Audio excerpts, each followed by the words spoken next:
What is your name? Amy Seiple, A-I-M-E-E-S-I-P-L-E. Okay, and tell me, why are you here today? We're just trying to make sure that this goes as smoothly as possible. Explain this. Basically, Occupy Wall Street was a movement that was started by a Canadian magazine called Adbusters, and they called for the occupation of Wall Street. Power from the 99% needs to take control of the 1% wealth that is being the 99% wealth that is being controlled by 1% of the population in North America. The numbers are slightly different. In Canada, it's something more like 97 to 3%, but it's still dire. Do you think you can make a difference, though, being in Canada?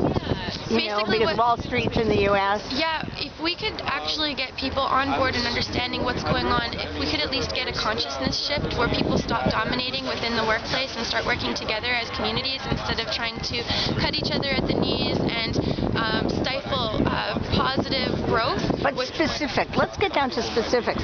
Do you think that the government we have here in Manitoba can do anything? We've got a really elected NDP government. What can they do? What it really comes down to is the way we interact with one another. So if they actually have a paradigm shift after realizing that the problem isn't just the laws and the problem isn't just the way that we, dominate each other. It's the way that we interact on a day-to-day basis. It's how we treat our families. It's who we are as individuals. So it's not against the government? No, it's not against the government. It's trying to make a system actually go back to a true democracy because we're not transparent enough. Too many things are being decided behind closed doors and the people aren't having any voice. And we're here to stand up and say, these are our numbers. We are real.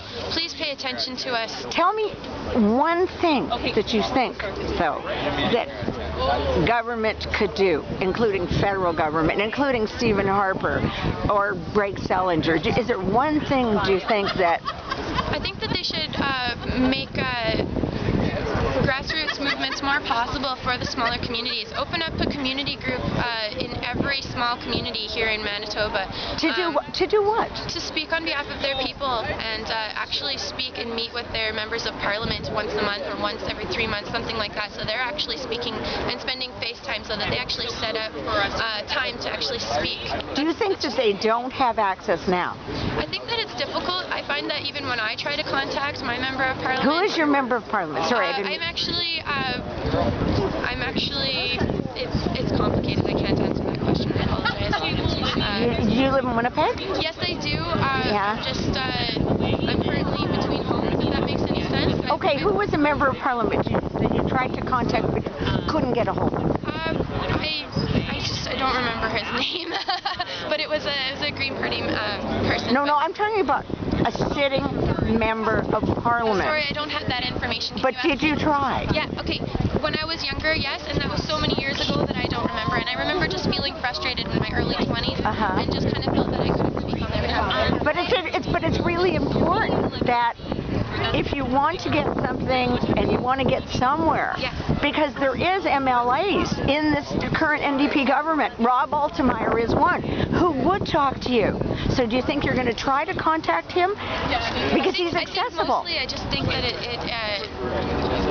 it doesn't seem accessible. So a lot of people don't because they make it difficult. You have to jump through a lot of loopholes even to try to find a therapist, let alone getting a hold of your member of parliament. We have to wait. But MLAs, let's get back to Manitoba. You're living in Manitoba. Your MLAs, there is one, Rob Altemeyer. If I tell you to go to see him, will you go see him?